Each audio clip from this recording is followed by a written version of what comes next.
রিমালের আঘাতে বাগেরহাটের শরণখোলায় খোলা আকাশের নিচে প্রায় ৪০০ পরিবার। জলোচ্ছ্বাসে বাড়িঘরের সাথে ভেসে গেছে চাল, ডাল, পোশাক সহ তাদের সব সম্বল। ফলে প্রচণ্ড ঝুঁকিতে রয়েছে এইসব পরিবারের শিশুরা।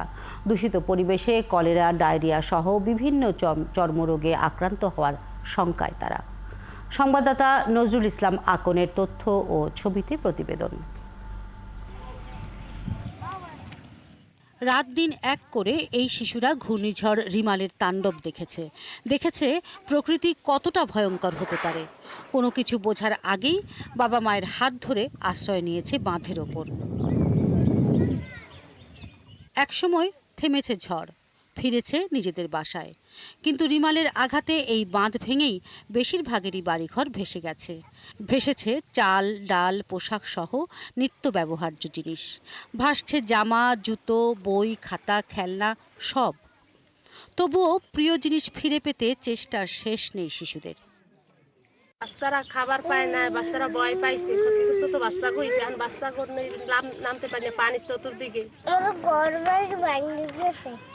আমরা থাকবো কোথায়, কিভাবে থাকবো, বই পাবো কোথায়? আমরা এই মালামাল টোকাই দেখি আমাদের মালামাল গুলো পাই কিনা। পানি কিছুটা কমলেও জোয়ারের পানিতে আবারও ভেসে যায় সব।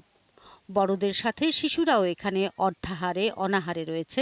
এখনো রয়েছে কলেরা, ডায়রিয়া সহ বিভিন্ন চর্মরোগে আক্রান্ত হওয়ার ঝুঁকিতেও। ঝড় পরবর্তী সময়ে যে তার যে বিশুদ্ধ পানির অভাব বা তাকে যে আশেপাশের যে পরিবেশটা প্লাস হচ্ছে তার সঠিক নিউট্রিশনটা, এইটা ইনশিওর করাই সবচেয়ে বড় চ্যালেঞ্জ। আর বিশেষ করে ফুড পয়জনিংয়ের কারণে এখানে আপনার ডায়রিয়া, বিভিন্ন পানিবাহিত রোগ, আমাশা, টাইফয়েড এবং ডেঙ্গু রোগের আশঙ্কা রয়েছে। উপজেলা নির্বাহী কর্মকর্তা জানান, এখানে সরকারি চাল পাঠানো হলেও এখনো হাতে পাননি তারা। রেমালের যে ক্ষয়ক্ষতি হয়েছে সেগুলো আমরা অ্যাসেসমেন্টের পর্যায়ে আছে, হয়তো আমরা 2-1 দিনের ভিতরে রেডি করব।